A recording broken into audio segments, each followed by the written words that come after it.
네, 안녕하십니까. 부자 마인드 시간입니다. 자, 오늘은 진도가 이렇게 제가 읽어보니까 몇 가지 부분을 좀 빨리 빼야 되는 게 있더라고요. 양이. 처음에는 이제 서두에는 이제 빤한 얘기들이 몇 가지가 있어서, 읽어드리지 않으려고 하다가도, 이왕에 좀 지리한 부분이 있더라도, 알고 가시는 게 좋지 않겠냐. 이래서, 진도는 그대로 빼겠습니다. 자, 타이틀은 돈 좋아하세요. 세상에 돈 싫다고 하는 사람은 없습니다. 모두가 돈 좋다고 하는데 왜 부자는 상위 5%도 되지 않는 걸까요? 그것은 많은 사람들이 실제로는 돈을 안 좋아하기 때문입니다. 예, 돈을 진정으로 좋아해 보십시오. 저에게 제가 늘 말씀드리는 게 열정이 있어야 된다. 정말로 돈 독이 올라야 된다라고 반을 표현하는 이유는 그냥 돈에 대한 어떤 열정만 있으면 되는 것인데 하도 말을 못 알아먹으니 돈독이라고 표현을 한 것입니다. 돈독이 오른다는 것은 굉장히 중요한 말인데 여러분들은 그냥 뭐 돈독 이렇게 흔히 있는 그 약한 표현으로 생각하시는 것 같아요.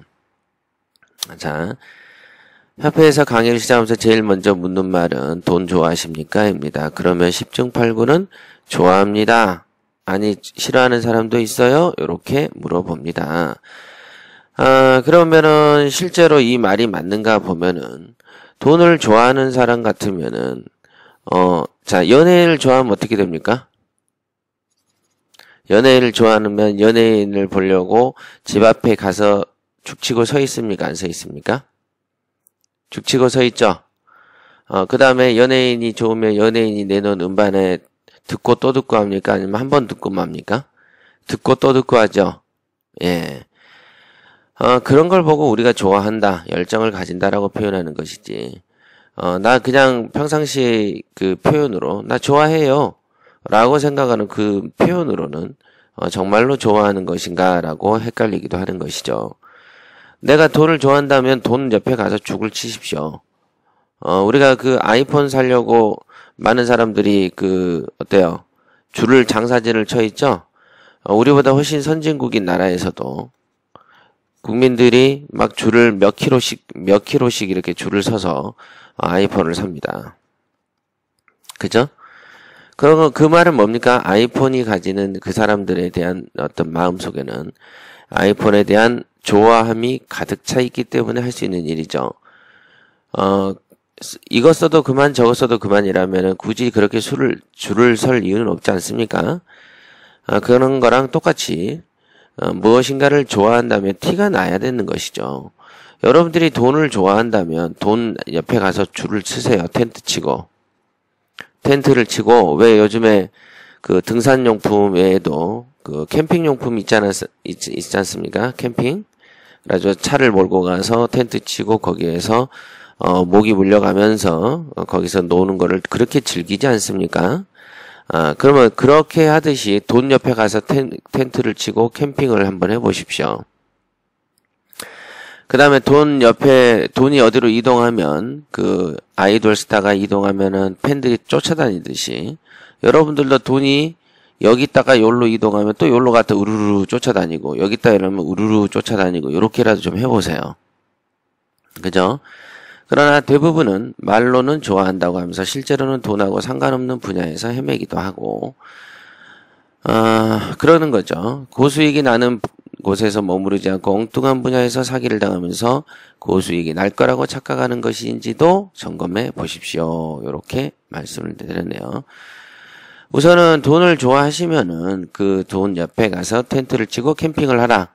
요거 한번 배워보시고요. 이거 기억하시고요. 자, 이상하게 이렇게 하게 되면은 PDF 파일이 잘 안 내려가요. 그죠? 여기 제가 이제 표현하기로 이런 표현했네요. 부자의 좁은 문을 열어라. 예. 부자의 길은 좁습니다. 좁은 길이다. 이 좁은 길을 열 사람은 어떤 사람이어야 되겠냐. 이것도 한번 늘 생각을 해보시고요. 이 책에서는 법원 경우와 관련된 수많은 편견과 그릇된 생각들을 바로잡고 부자되는 지름길을 제시합니다. 진정으로 부자 될 욕심이 넘쳐 흐르는 분들만 이 글을 보십시오. 예, 그런 말은 뭡니까? 부자의 될 욕심이 넘쳐 흐르지 않으면 이 책은 보지 마세요. 이 말입니다. 10억 열풍의 그 의미는, 자, 보면은, 우리가 그 10억에 대한, 1억에 대한 얘기들 너무 쉽게 얘기하죠. 1억을 모으려면 한 달에 100만원씩 8년을 넘게 저축을 해야 되고, 한 달에 100만원을 저축하려면 자식이 2명만 있어도 월 수입이 500 이상 되어야 모을 수 있습니다. 아시겠지만 월 수입이 500만원이 되려면 연봉 기준으로 1억 원에 가까워야 되고요. 이렇게 1억 원이라는 것이 어렵습니다. 그러면은 실제로 10억 원을 모으려면은 약 83년간을 모아야 되고 10억 열풍이 불고 누구나 가능할 것처럼 쉽게 말해지는 현상이 과연 바람직한가? 옛날에 TV나 카페 이런 거 많았었지 않습니까? 뭐 10억에 대한 얘기를 쉽게 해야 되는데 정작 그렇게 말하는 사람들 중에 10억 가진 돈 별로 없어요. 그냥 10억을 벌기를 희망하는 사람들의 모임인 것이죠. 그러면 그 희망이 구체적으로 이루어져야 되는데 구체적인 수단이 없는 곳에 가서 10억 벌기를 희망하는 사람들은 반드시 그게 모여있는 사람은 10억 벌기에 실패할 것이죠. 그죠? 그냥 모여있을 뿐인 것이죠. 그럼 10억을 벌기를 희망하는 사람들이 모이려면 어디에 모여야 됩니까? 10억이 모이는 곳에 가서 있어야지. 그렇지 않고 10억을 모이는 곳이 아니고 그냥 10억이 모이기를 바라는 사람들이 있는 곳으로 가는 것이죠. 그게 무슨 10억을 버는 것입니까? 그러니까 그래서 명청해서 안 된다는 거라고 얘기를 하는 거고요. 우선은 제일 이 부자 마인드 책에서 중요한 것은 뭐냐면 나는 부자 되기 힘들겠구나. 10억이란 돈이 그렇게 큰 돈이었어? 라고 느끼는 것부터 출발을 하셔야 됩니다. 그리고 내가 좀 이따도 말씀드릴 직장인이면 부자가 돼, 안 돼? 부자 안 된다. 안 된다는 거를 인정을 해야 되는 것이죠. 그죠? 10억 모으는 건 힘들어. 불가능할 것 같아. 직장인이 부자는 안 될 것 같아. 그러니까 나는 가난뱅이로 살 수밖에 없어. 그리고 내가 돈을 쓰고 싶어도 돈을 항상 계획을 크게 세워야지 가능한 거고 아니면은 마음을 크게 내야만 가능한 게 돈을 쓰는 일이구나. 요렇게 생각을 확신을 해야만 그 다음에 새로운 출발이 되는 것이지 않습니까? 그게 되게 중요한 거예요. 그래서 10억이란 게 이렇게 힘든 거였구나. 이렇게 알고 계셔야 됩니다. 실제로 200~300만 원 벌어서는 부유하게 살 수는 없죠. 그거는 뭐 제가 아니더라도 여러분들이 너무 당연하게 알고 있는 상식 중에 하나죠. 그래서 집에서 돈돈 하면서 싸우고 있지 않습니까? 그러니까 뭐 새삼 당신까지 나서서 뭐 200, 300 가지고 돈이 쓸 데가 어디 있냐라고까지 말할 필요는 없다라고 보여진다. 이렇게 생각하시는 분들도 많을 거예요. 자. 그렇죠? 모든 사람이 돈을 진정으로 좋아하지 않는구나라는 결론을 내렸습니다. 저는 이런 결론을 이제 초창기에 얻었는데요. 요거보다 조금 더 발전된 게 뭐였냐면은, 그 후 몇 년 이후에 어떤 이제 직장인을 만났는데, 커피숍에서 이렇게 직장인들이 점심 먹잖아요? 점심 식사 이후에 대기업들이 모여있는 곳에는 가면은, 커피숍이 있어요.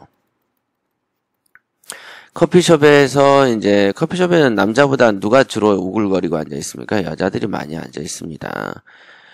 그래서 제가 물었어요. 야, 여기는 뭐 커피도 엄청나게 이렇게 있구나. 그럼 저 사람들도 돈을 너처럼 부자가 되고 싶어 하는 사람들이냐? 이렇게 물어봤더니 그 사람의 말이 자기도 그 기업인이고 자기도 여기에 일하는 직장인이지만 직장 여성들 또는 직장 남성들의 대다수가 99%는 돈을 벌 생각, 부자가 된다는 개념 자체를 머릿속에 갖고 있지 않다라고 하더라고요. 부자의 개념이 없답니다.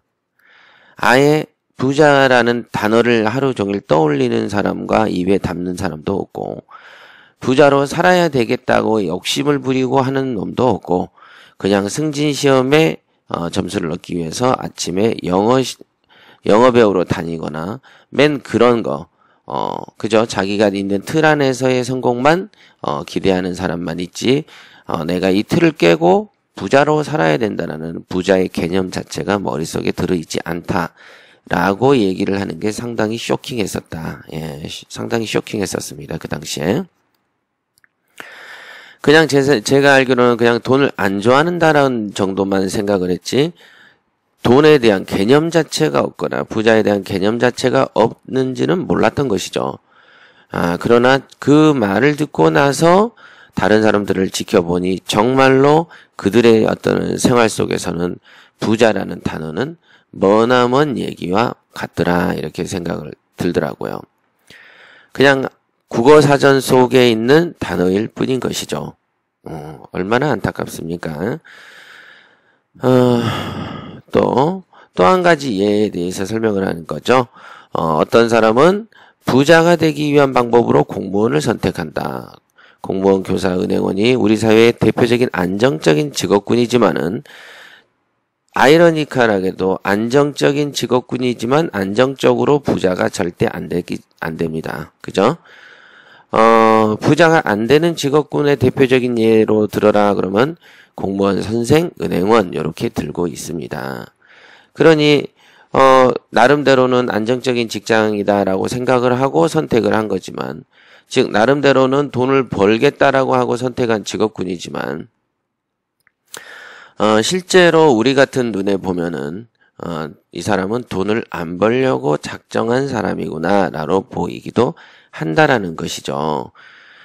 물론 안정적인 직업이면 충분하지 풍족하지 않아도 나는 행복해 라고 생각을 하신다면은 그 사람은 정답을 찾은 거죠. 그죠?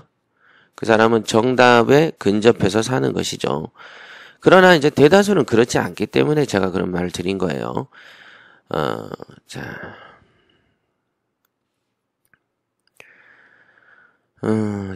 부자가 꿈이라면 부자라는 목적지까지 데려다 줄 수 있는 방법을 선택하십시오. 라고 얘기한 거고요. 이 말에 대해서 잘 이해를 못할 것 같아서 예를 들어놨지 않습니까? 호떡집이나 김밥집을 해서는 부자가 될 수 있을까요? 아닙니다. 절도나 사기를 쳐서 부자가 될까요? 아닙니다. 뇌물을 받아 부자가 될까요? 아닙니다. 이런 식의 문답법을 한번 여러분들이 써보시죠. 여러분들이 현재 하고 있는 내가 이거 계속 하고 있는데 부자가 될까요? 예, 아닙니다. 이럴까요? 아닙니다. 자, 이 답을 저가 알까요? 여러분들이 알까요? 여러분들 자신이 알고 있습니다. 왜? 직업을 내가 한 10년 했는데 그저 그래. 그러면 아닌 거예요. 5년 했는데 빚이 없어? 아닌 거예요. 그렇죠? 그러면 대부분 직장인들이 그러죠. A라는 직장에 갔었더니 비전이 없어? 아닌 거죠.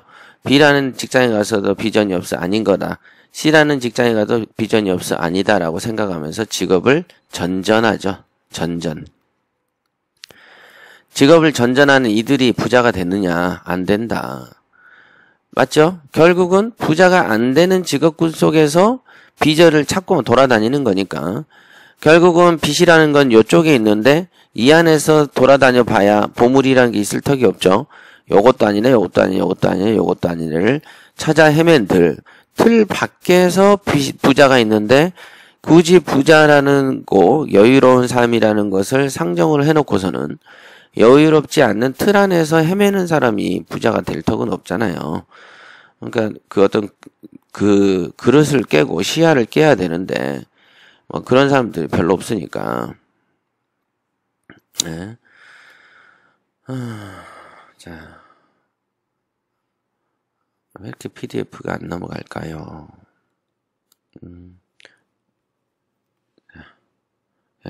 여기 있는 김에 이거 드릴게요.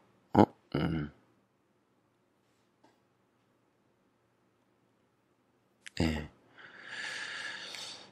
직장인은 절대로 부자가 될 수 없다. 이거 보시죠. 읽어드리겠습니다. 저의 방송을 주로 들으신 분들이 주로 보면 직장인들이 가장 많으시고요. 그 다음에 뭐 자영업자들도 있을 겁니다. 그러나 대부분은 직장인이잖아요, 사실은. 그러면 직장인들이 읽으면 가장 기분 나쁜 얘기가 너희들은 부자가 절대 안 돼. 이렇게 얘기하는 것이죠. 그럼 부자가 직장인은 절대 그냥 부자가 안 되는 게 아니고 절대 안 됩니다. 절대. 왠지 비관적이고 운명론적으로 비춰지기까지 합니다. 이 글을 읽고 있는 많은 직장인들은 아마도 저에게 화를 내고 있지 않을까 생각도 합니다. 여러분이 내가 꼭 부자로 살겠다는 생각이나 있는 사람이라면 반드시 이 명제를 머릿속에 애우세요. 자, 불쾌할 시간에 이 명제를 애우라고 저는 말씀을 드린 겁니다. 현실을 긍정하는 사람만이 이 상황을 극복하기 위해서 올바른 해결책을 하게 되는 것이죠. 현실을 부정적으로 그래 난 직장이지만 이 안에서도 부자가 얼마든지 될 수 있어 라고 생각하면 고칠 수 없는 사람이죠. 그죠? 결국은 뭐예요? 현실에 내가 불만족이 있는 사람만이 부자의 길을 찾게 되고 그 원동력으로 돌아다니고 그 원동력으로 다니다 보면은 우연이라도 괜찮은 아이템이 걸리는 것이죠. 그러니까 자기 생활에 만족을 하면서 있는 사람들 치고 개혁을 할 수가 없지 않습니까? 그죠? 나는 지금 충분히 잘 살고 충분히 편한데 굳이 뭐하러 새로운 모험을 합니까? 결국은 현실에서 가장 불만을 가진 사람만이 새로운 제도, 새로운 시대를 맞이하는 것이죠. 자, 소위 스카이 대학을 들어가기 위해서는 엄청난 노력을 합니다. 졸업하고 나서 재벌 기업에 당당히 입사하는 것을 꿈으로 삼기도 합니다. 저는 이런 걸 꿈을 삼는 사람이 정말로 신기했었습니다. 20대에도. 그죠? 저야 어차피 이제 고시를 하는, 법대생이었으니까, 직장에 들어가려고 막 이리저리 원서를 쓰고, 그러게 하기 위해서 토익, 토플 점수 맞으러 다니고, 그러는 모습이 정말로 제가 잘나서 이런 게 아니고요. 여러분들이 불쾌하게 들으실 얘기가 아니고요. 그냥 오로지 저의 개인적인 생각이었어요. 저는 20대에 그랬어요. 그러고 돌아다니면서 학점이 A뿔이니 뭐니 하는 이런 모습을 보면, 쟤네는 어떤 본질을 못 보는 애들이구나라는 생각을 많이 했었습니다. 결국은 크게 보면 결국은 남의 종 연습하러 들어가는 건데 종도 재벌집에 들어가는 종은 뭔가 큰 소리를 똥똥 치더만요. 그렇지 않겠습니까? 아무래도 그죠? 정승집에 개가 죽으면은 손님이 많이 찾으러 간다 안 그럽니까? 그런 것처럼 결코 본질을 살펴보면은 정말 프라이드가 있거나 할 만한 일은 아닌데 이상하게 그런데 인생의 목표를 걸더라 이거죠. 그러면 그게 이제 정년까지 가면 좋은데 거의 40 초반이면 다 나오더라 이거죠. 그러면은 몇 년 있으면 끝날 영화에 저렇게 아웅다웅하면서 올인할 필요가 있을까라는 생각들을 많이 했었다 이겁니다. 저는. 물론 지금 현재 여러분들이 직장을 잘 다니면서 만족도가 있으신 분들, 직업에서 성취도가 높아서 인정받는 분들, 그런 분들은 당연히 야 나는 행복해 라고 생각하시면 그게 맞는 거죠.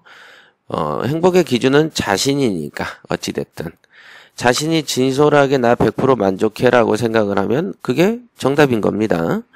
그러나 대다수가 아니라고 하기 때문에 그러면 왜 아닌가에 대한 얘기를 지금 하고 있는 것이죠. 자, 그런 대단한 투지와 열망을 가지고 선택한 직업이 바로 직장인이라는 꼬리표다. 그토록 노력해서 얻어진 성과를 얻었는데 부자가 될 수 없다는 낙인이 찍히다니 도저히 이해되지 않다고 말을 할 겁니다. 요즘에는 평생 직장이라는 개념이 사라진 지 오래이죠. 대기업들의 입사 시험에서 취업 재수생들은 아예 뽑지도 않습니다. 제가 이 책을 쓸 당시에도 취업 재수생들을 취급하지 않는 풍토가 있었습니다. 20대 후반에 입사를 하게 되면 뛰어난 능력을 가졌어도 40 전후에 퇴사를 합니다. 40대면 결혼을 해서 아이들이 생겨나고 학비 등 한참 돈이 많이 들어가는 때죠. 예, 맞습니다. 많이 들어가는 때입니다. 잠깐요. 그러니까 이제 요즘에는 그 40만 돼도 어떤 분들은 이제 30 후반에 이렇게 퇴사를 하는 걸 제가 봤는데요.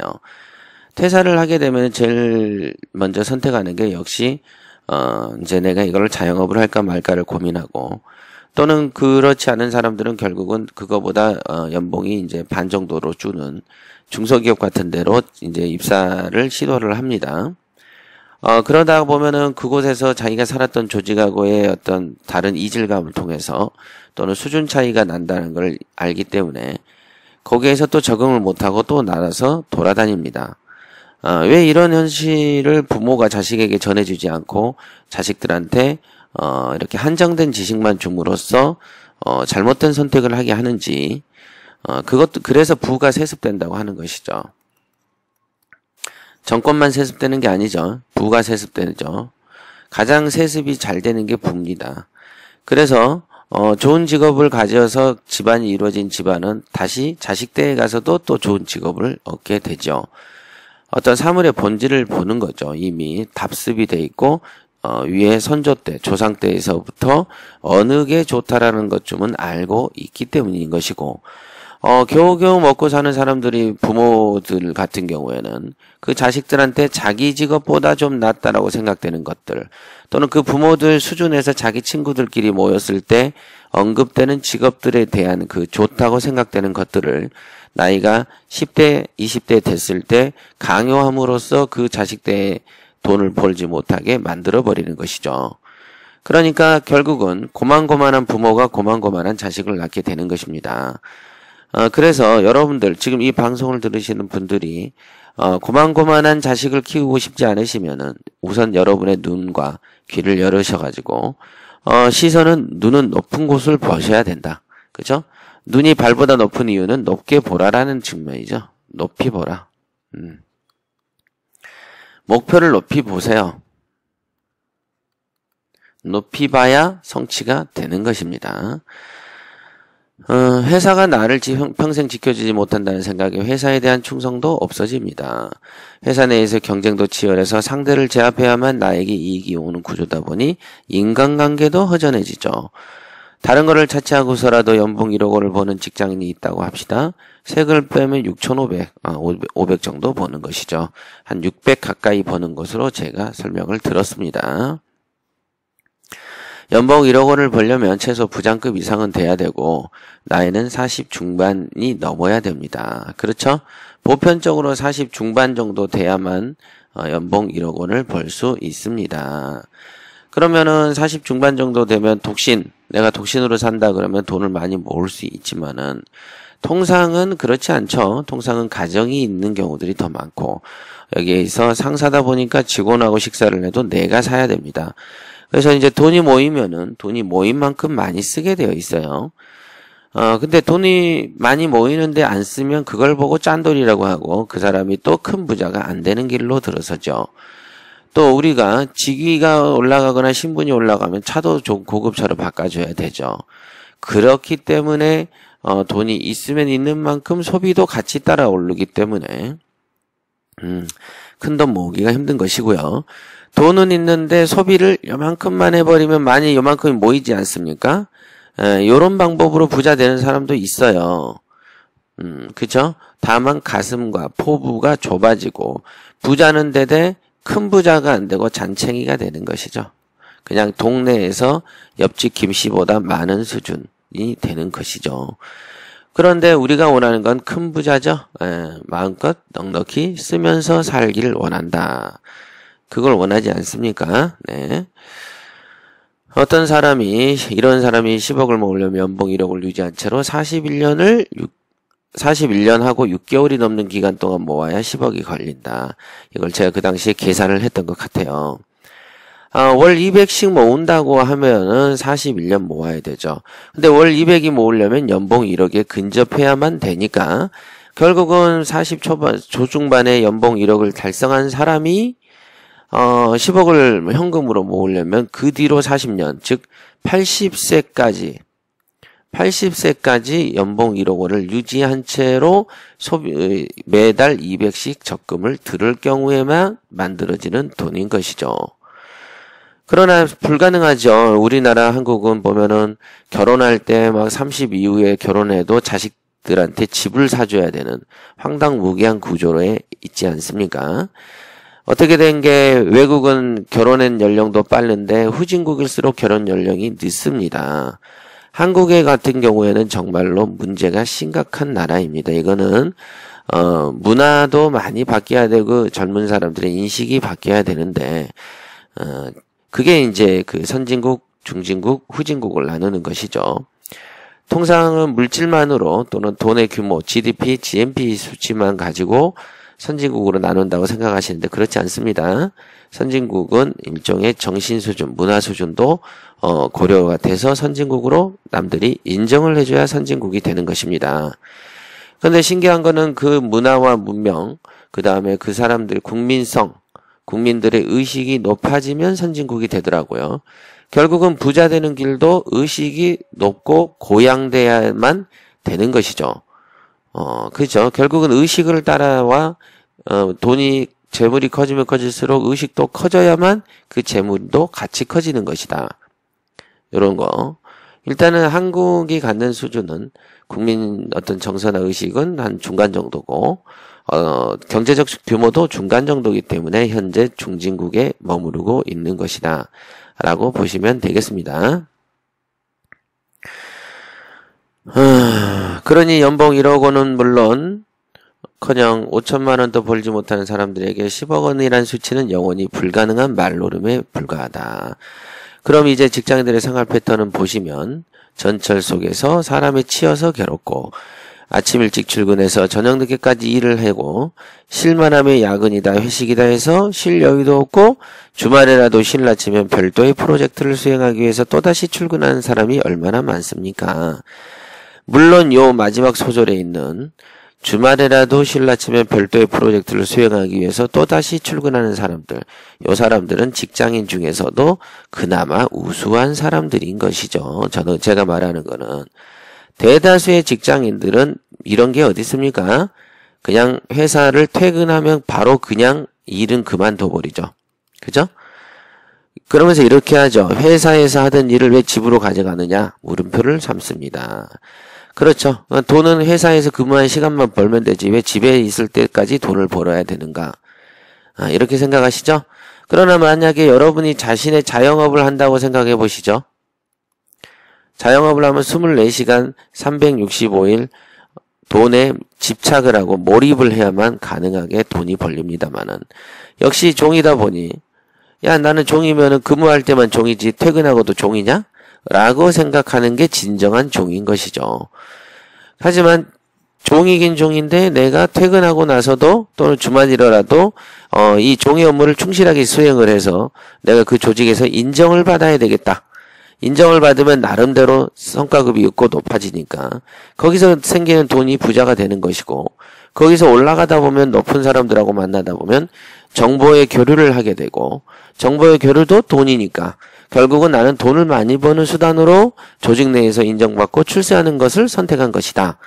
라고 생각을 해서 나는 종이 돼 퇴근 이후에도 24시간 365일 일에 몰입해야 된다라고 생각하는 사람만 또 직장에서 부자가 되는 것입니다. 그러니까 어설픈 종마인드죠. 월급 받은 만큼만 일하면 되지라고 생각하는 놈들이 진정한 종인 것입니다. 그쵸? 어떤 발전도 없이 하루 종일 빗자루질만 하는 사람들이 똑같은 일이죠. 정말로 신기한 거죠. 잘 생각해 보세요. 여러분들이 나름대로 우리 가정들, 우리 인권 따지면서 야, 나는 일했으면 됐지 퇴근 이후에도 해야 돼? 싫어. 라고 생각하는 게 여러분들의 잠재적인 발전을 중단시켜버려서 스스로를 세장 속에 가둬버리는 결과를 만든다는 것을 왜 모르십니까? 남의 종살이를 하더라도 우수한 종으로 인정을 받아야만 더 큰 기회가 부여되고 그렇게 열심히 일해서 직장인의 종살이를 그만두면 그런 사람들이 사회에 또 퇴직하고 나오면 별도의 자영업을 차려서 오너가 됐을 때 더 큰 빛을 발한다는 거 상식 아닌가요? 평상시에 부지런한 놈이 나중에도 부지런하지. 내가 지금은 월급 받으니 종노릇만 하고 내가 나중에 독립하면 주인 노릇 해야지. 이게 됩니까? 그렇게 전천으로 잘 조절되는 사람들이 왜 종살이를 하겠습니까? 무슨 말인지 아시겠습니까? 네. 자, 직장 생활을 하는 사람에게는 힘이 빠지는 말이겠지만 이런 생활 패턴 속에서 평생 갈 직업을 찾지 않으면 안 된다. 이렇게 돼 있죠. 자, 그러면 우리는 어떻게 해야 되느냐? 매우 간단합니다. 직장 생활을 통해서 기본적인 생활을 유지하십시오. 자, 모든 사람이 자영업을 하라고 제가 말씀을 드리는 수는 없습니다. 결국은 직장 생활을 통해서 기본적인 생활을 하세요. 그 다음에 부의 공백을 채워줄 효과적 재테크를 찾으세요. 그러면 되잖아요. 그죠? 저야 처음부터 나는 남의 집 살이를 하지 않겠다라는 생각을 했기 때문에 처음부터 사장이 된 거죠. 그 다음에 사장에 대한 열망과 욕망이 너무 강했기 때문에 여기에서 당연히 다양한 아이템들에 대한 아이템 연구를 했을 것이고 그 중에서 경매라는 것을 선택을 한 것이죠. 그죠? 그렇지 않습니까? 그렇죠? 저 같은 경우는 처음부터 사장을 해야 된다. 처음부터 뭔가 이름도 날리고 싶었고 뭔가 부자로도 꼭 살고 싶었고 부자의 기준이 어디까지인지는 나중에도 설명을 해드리겠지만 그냥 남하고 다르게 살고 싶었어요. 대우받고 싶었어요. 이랬었지. 처음부터 직장생활의 개념이 없었습니다. 하지만 여러분 대다수 사람이 이렇게 생각 갖고 있지 않기 때문에 대다수는 현재 직장이 있을 거예요. 그렇죠? 그럼 이 직장생활하고 을 하면서 어떻게 하면 부자의 길로 오겠냐 이거죠. 어떻게 하면 부자의 산이 여긴데 나는 일로 갔으니 여러분들 여기서 오고 여기서 오고 여기서 오면 되지 않습니까? 근데 이 여기서 오는 사람들이 직장인이라면 어떻게 해야 되냐? 직장에서 인정받을 만큼 진짜로 열심히 일하세요. 낮밤 가리지 말고 일을 하세요. 조직에서 인정을 받으세요. 그래서 페이를 더 높게 받으세요. 그렇죠? 그렇잖아요. 직장 생활을 엄청 열심히 하면 페이가 업이 됩니다. 그러면 수입이 증가되니 이 돈을 가지고 어떤 재테크라는 걸 선택을 하셔서 여기에 투자를 하면 되는 거 아닙니까? 그죠? 그러니까 직장인은 부자가 절대 안 되는데 부자가 되기 위한 유일한 방법은 조직 내에서 인정받을 정도로 쇠가 빠지게 일을 하고 공부도 열심히 해서 그 돈을 가지고 훌륭한 재테크, 즉 효과적인 재테크를 찾는 것이죠. 효과적인 재테크를 자, 발굴 단계에서 발굴만 하고 끝나면은 안 하는 거랑 똑같죠? 효과적인 재테크를 발굴하고 그 다음 뭐 해야 됩니까? 효과적인 재테크의 공부법 또는 뭡니까? 공략법을 연구를 해야죠. 연구. 자, 1단계 효과적인 재테크를 찾는다. 2단계 효과적인 공부법을 연구한다. 그 다음에 3단계가 뭐죠? 그 다음에 가장 효과적인 노력을 한다. 즉, 효과적인 재테크를 찾기. 효과적인 재테크를 공부하는 공부법 찾기. 효과적인 재테크를 공부법을 찾았으니 노력을 하면 된다. 이 3단계에 걸치는 작업을 누가 해야 되죠? 직장인이 해야 되는 겁니다. 물론 어떤 직장인이 엄청나게 일을 많이 하는 직장인이. 아시겠습니까? 이게 바로 직장인이 부자가 되는 유일한 방법이고 유일한 길이죠. 요 방법은. 자, 다시 한번 설명드리고 오늘 그 공부 마감하겠습니다. 직장인은 부자가 될 수 없다. 그러니 여기서 스톱을 하면 그대로 좋고 하지만 나는 부자로 살아야만 되겠다. 그러면 어떻게 하시라? 1번 부자가 될 수밖에 없는 효과적인 재테크를 찾는다.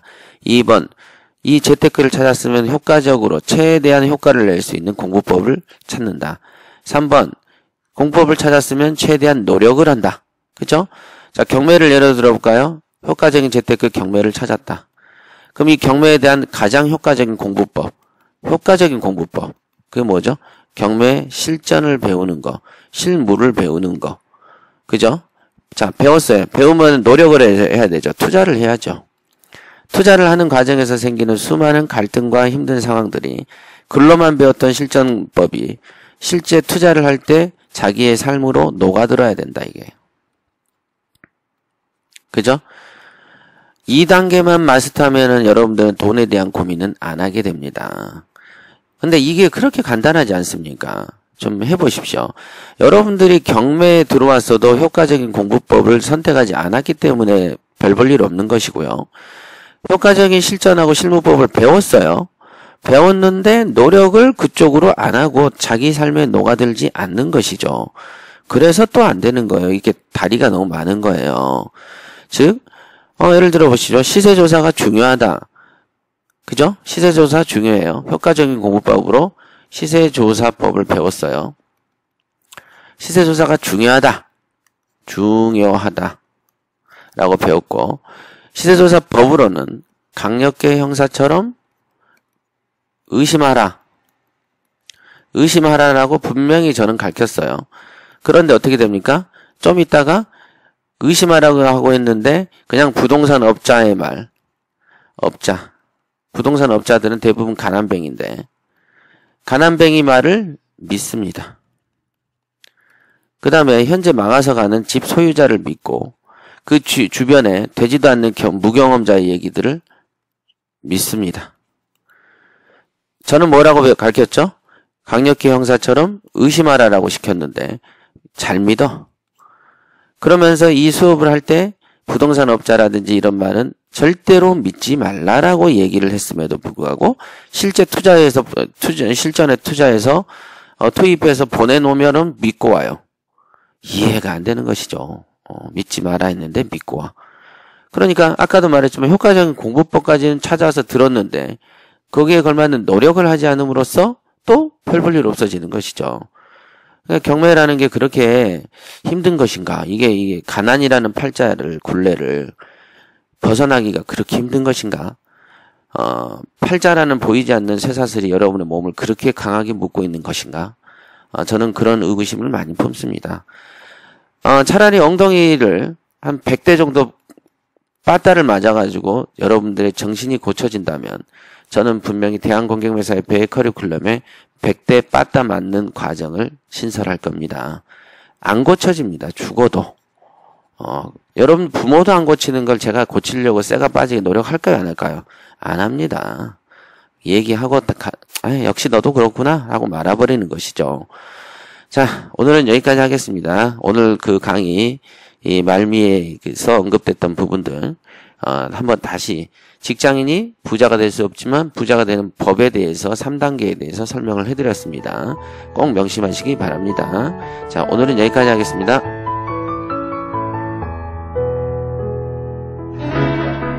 건강하고 행복한 한국을 지향하는 큐어코리아에서 전립선으로 고생하는 남성과 수족냉증으로 고생하는 모든 분들에게 희소식을 전하고자 합니다. 볼케이노 파워, 미국 FDA OTC로 등록된 상품을 소개합니다. 최근 전립선 질환으로 고생하는 분들이 정말 많습니다.